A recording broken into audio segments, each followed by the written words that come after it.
Hello friends, in this video I will show you how to fix Advapi32.Dll missing.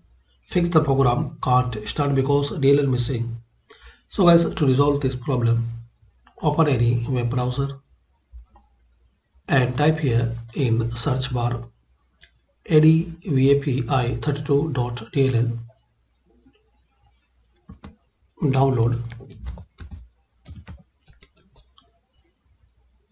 then click on this first link. Now scroll down and guys, you download as your PC requirement 64-bit or 32-bit, 64-bit or 32. Once you download, double click on this zip file. Now copy this file. Now minimize and drag and drop on your desktop screen. Now close it and click on Restart.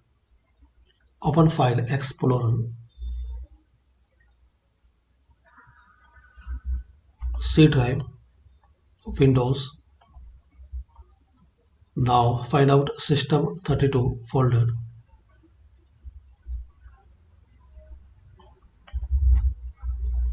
Now drag and drop this file in this folder System32.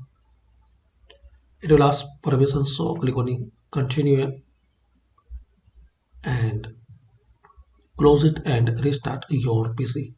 So hopefully guys, using these simple and easy steps, we can fix and resolve Advapi32.Dll missing problem in Windows 10 or 11. Thanks for watching. Please comment this video useful for you or not.